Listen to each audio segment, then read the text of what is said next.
ახლა მოგესალმებით ჯერჯერობით მოგესალმებით ყველა ჩემო მაყურებლებო.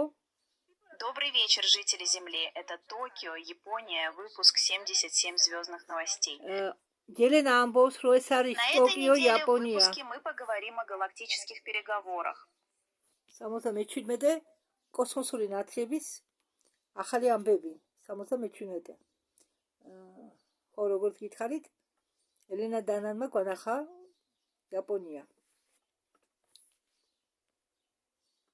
მას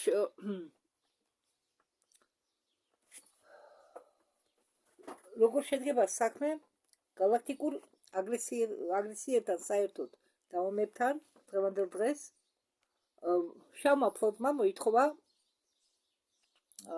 მოლაპარაკებები. სიკას იმპერიის დაცემის შემდეგ galaktikაში რასაკვირველია არისო ზოგჯერ პლანეტებზე თავდასხმები ამ სიკას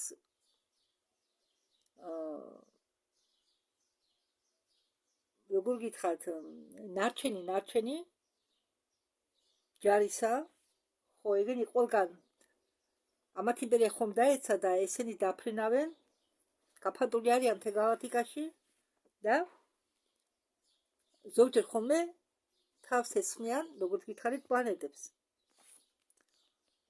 ხო მაგრამ წარმატების გარეშე რადგან როგორც მე სულ ვახსენებ არსებობს galaktikული ალიანსი რომელიც თვალყურს ადევნებს ყველაფერს და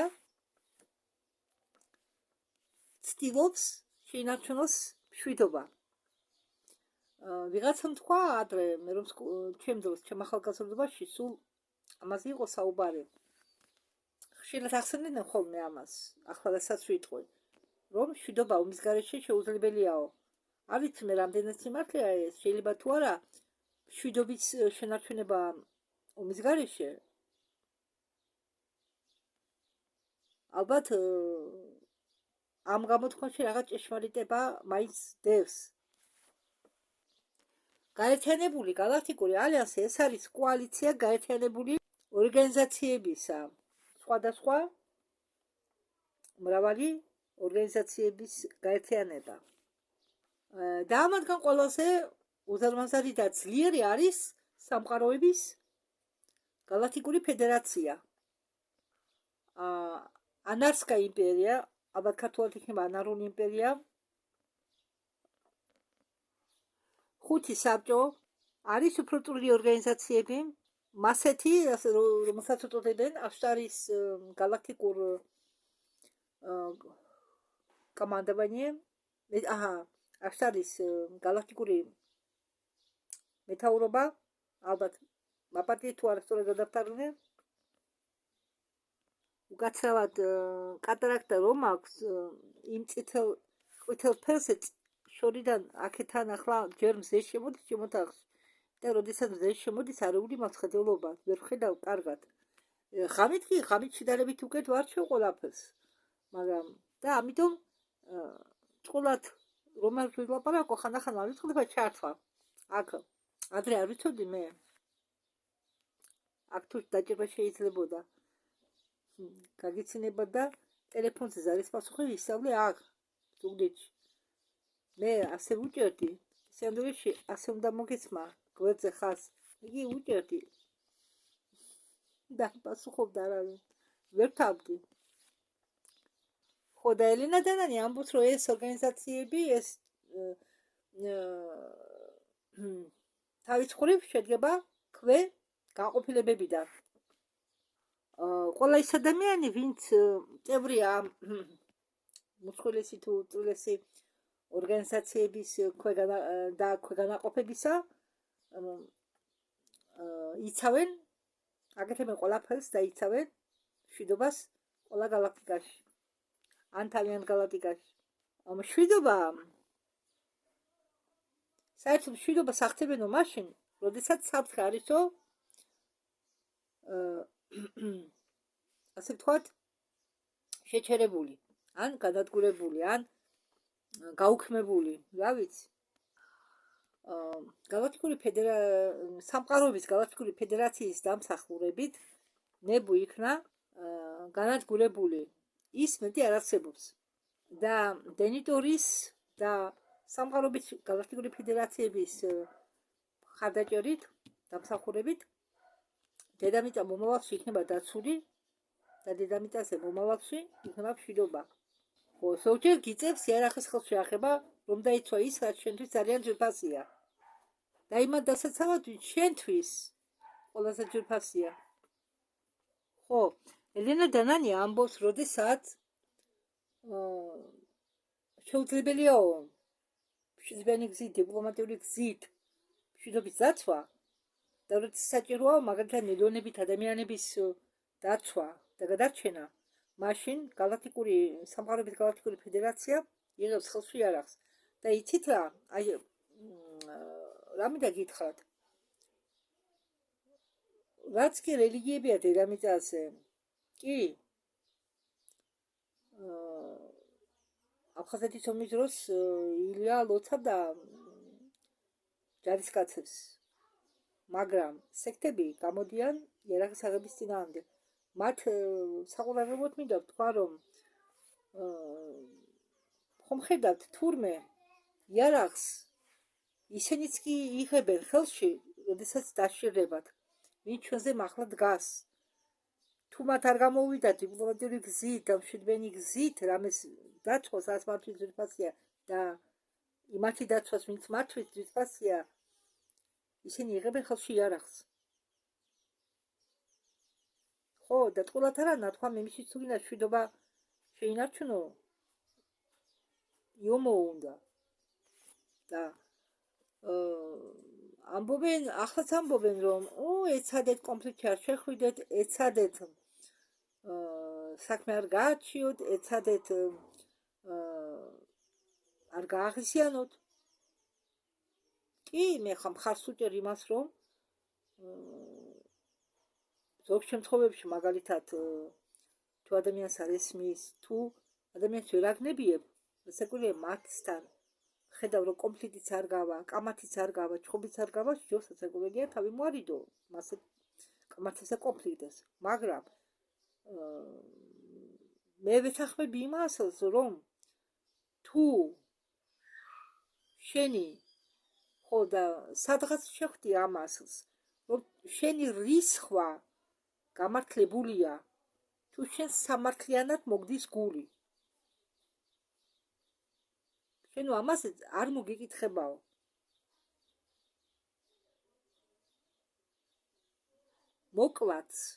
მოკლაც თუ დასჭირდა, მაგალითად იმისთვის, რომ დაიცვა,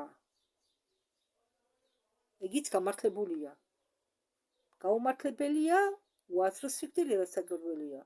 უაზრო სიკვდილია, მაგალითად, დედამიწაზე ადამიანის აქვენ ხობი, მონადირეობა და თევზაობა. იმიტომ კი არა, რომ მათ შეათ და საჭმელი არ აქვს და ამიტომ იდიან და კლავენ ცხოველებს და ამიტომ იჭერენ თევზს. არა. ამას ისინი აკეთებენ სიამოვნებისთვის. კლავენ სიამოვნებისთვის, თევზს იჭერენ სიამოვნებისთვის. შენ შენ თუ მაგალითად არ დაგიმალავ, ბევრჯერ მახსოვს ნათქვამი, რომ მე-4 კლასში როდესაც ვიყავი, მე და მეზობლის ბავშვმა დავახჩეთ თითო კატა. და მაგის მერე მე მაგას ვერ ვინელებ. მაგს ნათქვამი, რომ ბებიაჩემმა თათები გადაუკრა ძაღლს, ჩავდო მდინარეში და მე როდესაც მივედი მის გადარჩენა გავეპარე ბებიას. ეს იყო გავში, მე-3 კლასში ვიყავი მაშინ. ეს ამბავი მოხდა რეჩხის გზაზე, სადღაც ჩიხში. ყანები იწყებოდა ჩვენს მერე და იქით გადიოდა მდინარე. და მე კინაღამ ჩავარდი იქა, კინაღამ ჩავიძირე იმ ტალახში და იქ მოხდა ჰაერი, რომელმაც გამაცივა. ამიტკივა საკვერცხლები და იმ მე-3 კლასიდან დაწყებული მე სუმტკიოდა ყოველ ზამთარს საკვერცხლები. ცოტა აცვიდებოდა და ვაივის წამლები სამშველოდა. 3 წელი სწავლობდი.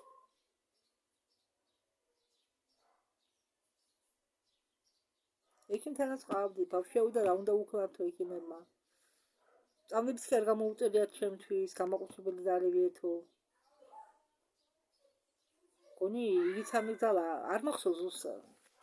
ხო, მე ერთი მეთოდი მასწავლა მეზობელმა, რომლის საშუალებით ამოვისუნთქე. ამას არ ვამბობ. უსამართლოდ ჩიტის მოკლაც კი ცოდვა. ახლა მით უმეტეს. თქვენ ახლა ყოველ წიწილაზე და ყოველ ქათამზე მოგითხოვებათ პასუხი, რომელსაც თავს წააცლით. ყოველ ცხოველზე, მით უმეტეს სრულფეხა საქონელზე. მოგითხოვებათ პასუხი, იმ წუთასვე, როგორც კისერს გამოჭრით. ხო, მე არა ალიონა ვალკოვას მისტიკური რეალური ისტორიების წამყვანს, ვინც ყვება ისტორიას, მას აქვს ერთი ვერ მივაგენი მაგის გადათარგმნამიდა და მაგის დადება ქართულად ჩემ არხზე. თუ რა გამოიწვია ასეთმა მოქცევა, რა დაემართა მონადირეებს, რომლებიც ერთობოდნენ გასართობად კლავდნენ ცხოველებს. ხო, არ მინდა ხა თემას გადამოხვიო. ელენა დანანი ამბობს, როდესაც რომ სიხის იმპერია დაცემულიაო, მათი მოკავშირეები ეძებნო ახალ მოკავშირეებს. ამ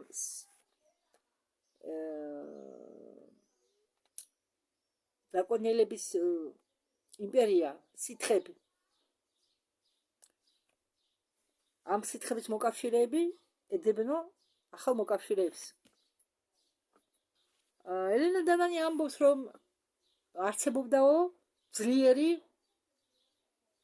ორგანიზაცია ალდებარანელების შავი ფლოტი. არის ასეთი ადგილი კოსმოსში ალდებარან. ეს ალდებარანელების შავი ფლოტი არიან ისინი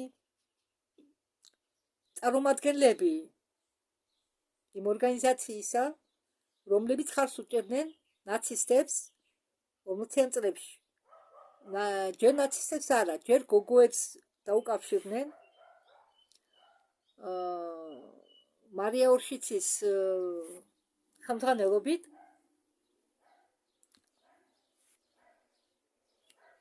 შემდეგ გააგრძელეს კავშირი ნაცისტებთან და ამ ალდებარანელების შავი ფლოტი რჩებოდა ყოველთვის ნეიტრალიტეტში.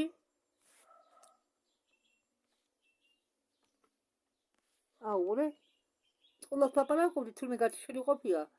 და ამ ალდებარანელების შავი ფლოტი ყოველთვის რჩებოდა ნეიტრალურ პოზიციაზე და ეს სიხების იმპერია სულ ამ სიხების იმპერია სულ უწევდა galaktikuri ალიანსის წარმომადგენლები. და რატო რჩებოდნენ ისინი, რატო იკავებდნენ ნეიტრალურ მხარეს, იმის მიუხედავად, რომ ისინი იყვნენ ძალიან ძლიერი იმპერია. ელენა დანანი ამბობს ალდებარანელებზე. მათ იმიტომ ეკავათ ნეიტრალურ მხარე, რომ ისინი ელოდებოდნენ გამარჯვებულ მხარეს. რომ შემდეგ ამ გამარჯვებულ მხარესთან კონტაქტები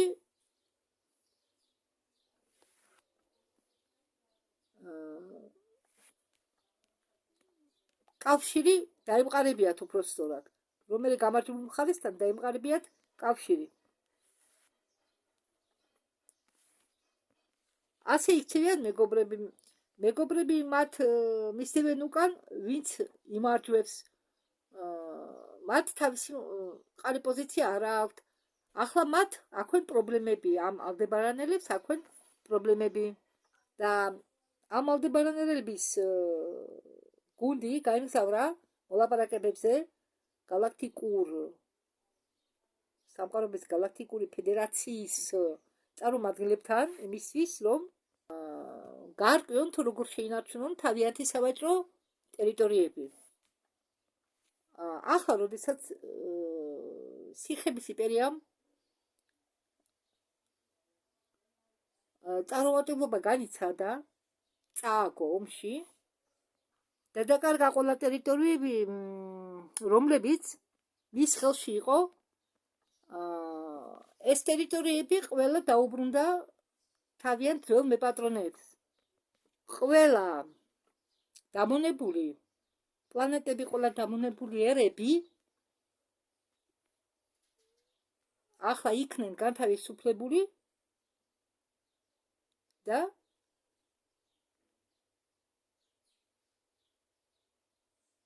დაუბრუნდა თავის ძველ მეპატრონეებს. და ამჟამად ალდებარანელების შავი ფლოტი ვერ მართავს თავის სავაჭრო მოქმედებებს ამ დაბრუნებულ ტერიტორიებზე. და ალდებარანელების შავი ფლოტი ყვაოდა და ვითარდებოდა იმის ხარჯზე, რომ ესენი ყველა იყვნენ დაკავებული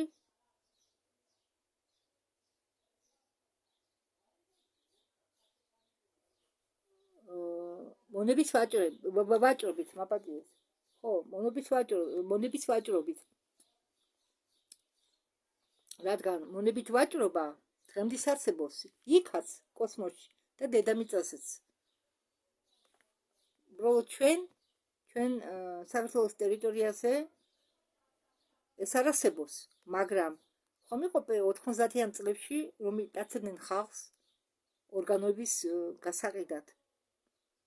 ხო, მაგათ იყო ეს, ახაც არის, ახლაც იკარგება ბავშვები, მაგრამ ადრე ამ 90-იან წლებში მაგრად ყვაოდა ეს ბიზნესი საქართველოში. ასე რომ არ თქვას, რომ თქვენ არ გეხებათ რაც ხდება სხვაგან. როგორ არ გვეხება? დედამიწა, კოსმოსი,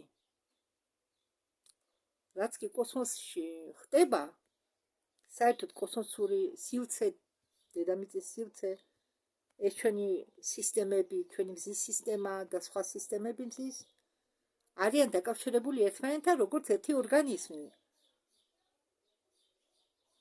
როგორც თუ რამე მოსაბდა, თუ რამე დაზიანდა, თუ რამე სადმე არ ფუნქციონირებს როგორც საჭიროა, ამას მოყვება ჯაჭვური რეაქცია. დღეს ყველას ესმის თუ რას ნიშნავს ჯაჭვური რეაქცია, ხო? ისევია ჩვენ ორგანიზმში, თუ რამე სადმე ხდება, ამას მოყვება ჯაჭვური რეაქცია. და დასავლური მედიცინა ისეა გავრცელებული, რომ დასავლური მედიცინა მკურნალობს ერთს დაავადებულს. თორე ის არ მკურნალობს მაგალითად პროფილაქტიკური მიზნით. მაგალითად ამერიკაში საერთოდ უგრძალავენ ავადმყოფების მკურნალობას.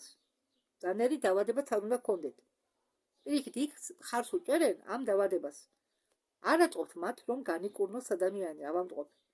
აქეთ ჩვენსკენ უფრო სხვანაირადაა საქმე. რუსეთში მაგალითად არიან ბევრი ისეთი ექიმები, რომლებიც ტრადიციულ მედიცინას მიმართავენ.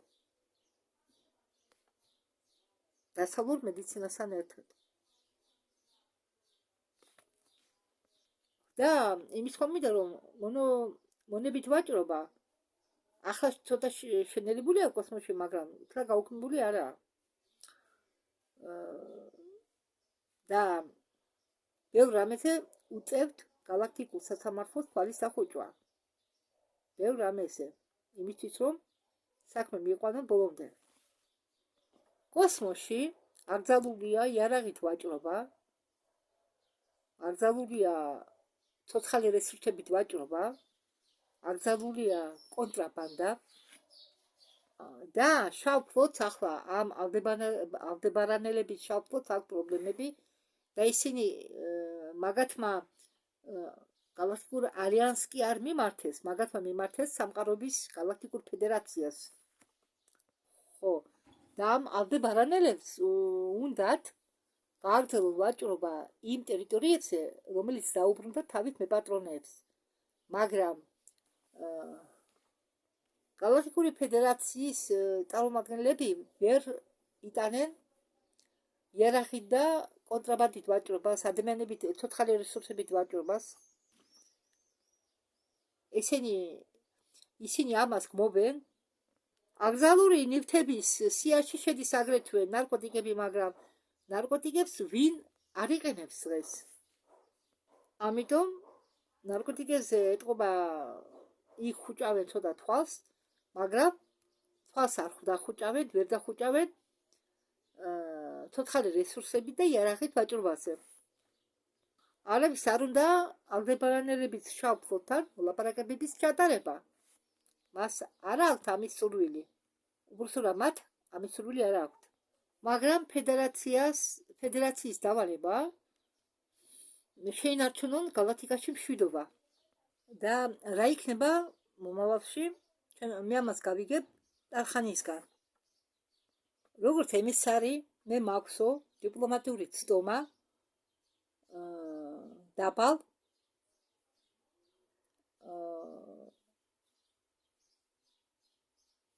საბჭოსთან, რომელიც იმყოფება მაღალი საბჭოს ხელმძღვანელობის ქვეშ და მე შემიძლიაო თქვენ მოგიყვეთო იმაზე, თუ რა ხდებაო.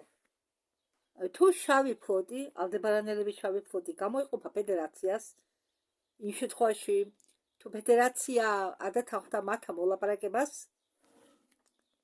ეს ნიშნავს, რომ ფედერაციას შეუძლია შეინარჩუნოს სავაჭრო უფლებები ამ დაბრუნებულ ტერიტორიებზე, თუ ვარც იტყვიან იერარქიით და მონებით ვაჭრობაზე. ყველა მითის, რომ ალდებარანელების შავი ფლოტის ნდობა არ შეიძლება. ყველა მითის, რომ ალდებარანელების შავი ფლოტი აწავა ამაზე, ვარც არ იტყვის მონებით და იერარქიით ვაჭრობაზე. მათ არავინ ენდობა, ისინი არიან საშინელი ადამიანები. შეგიძლიათ ტონი როდრიგეს კითხოთ, ვინ არიან ისინი. მათთან საქმის დაჭერა არ შეიძლება. ამიტომ სამყაროების გალაქტიკური ფედერაცია ფიქრობს მიიღონ ეს ალდებარანელების შავი ფლოტი მოლაპარაკება დაიწყონ მათთან და დაიწყონ მათთან ომი, თუ საჭიროება მოითხოვს. რადგან ამათთან არანაირი მოლაპარაკება და არანაირი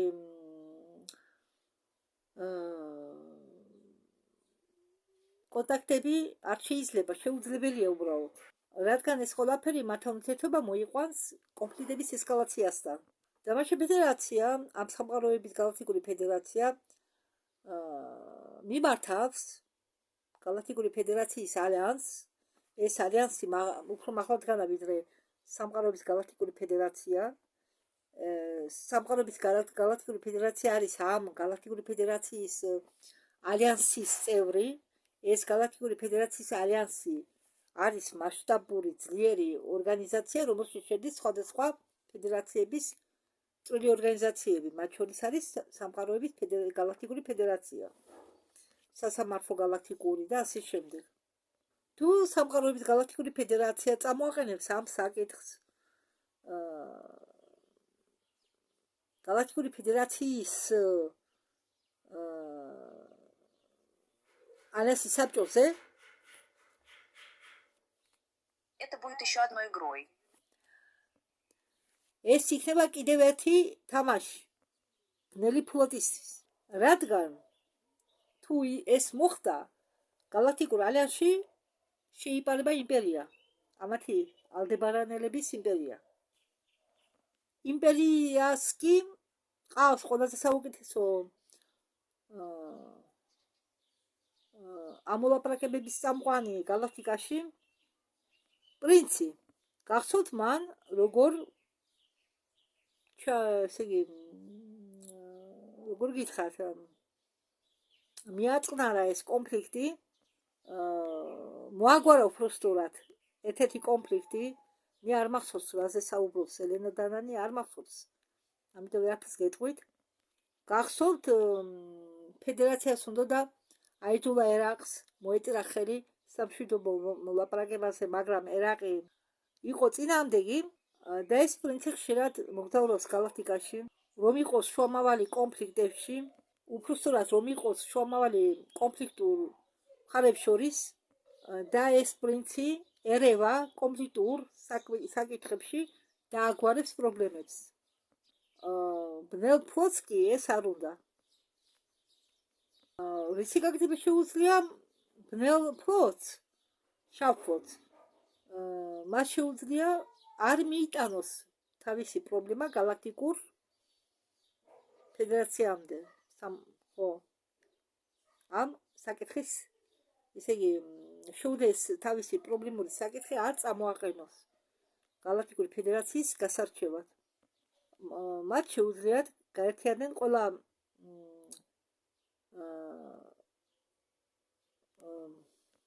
კოსმოსური მეკობრეებთან, დიახ, კოსმოსშიც არიან, არსებობენ მეკობრეები, ოღონდ კოსმოსური მეკობრეები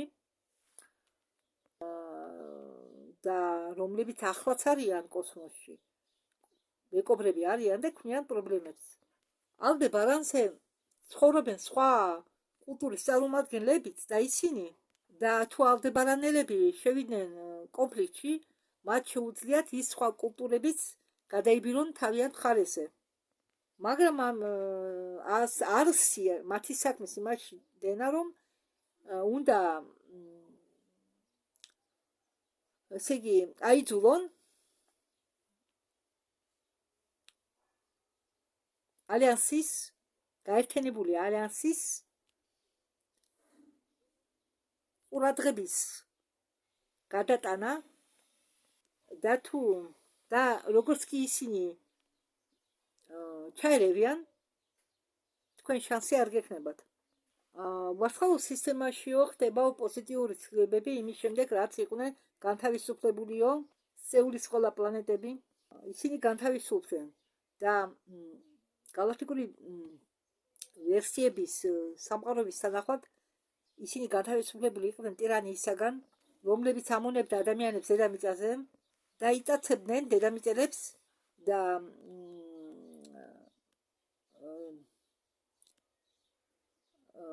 როგორ გითხრათ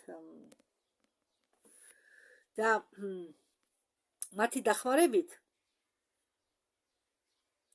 როდესაც იქნა განთავისუფლებული დედამიწა სიქების იმპერიისაგან, Подземелье было очищено. მიწისქვეშა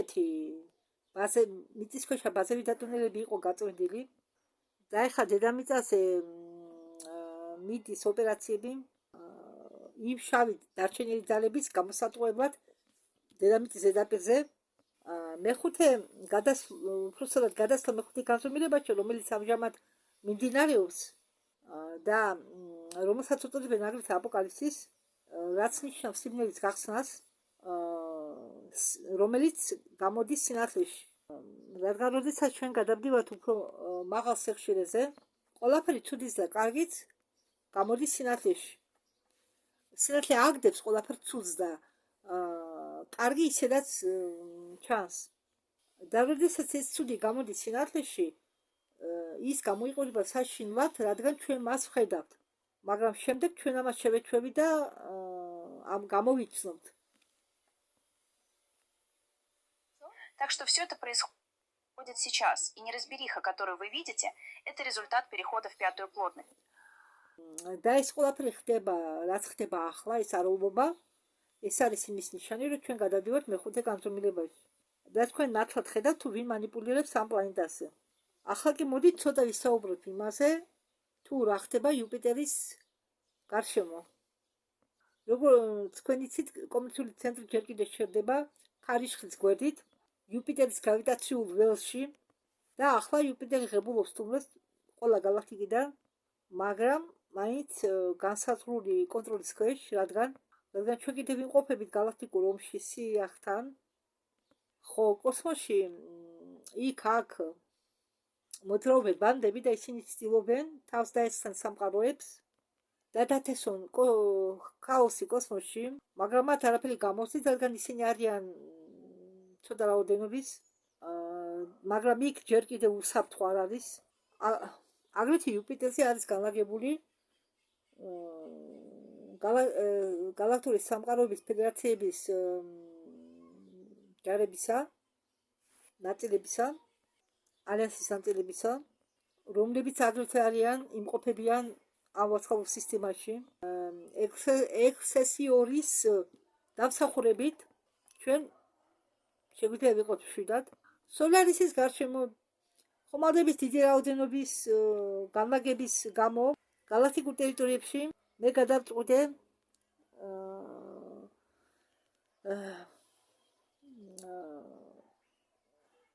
გადამეადგილებინა ლივიური ხომალდი იუპიტერის ატმოსფეროს ფენებში ისეთ ზონაში, რომელიც დაცულია galaktikuri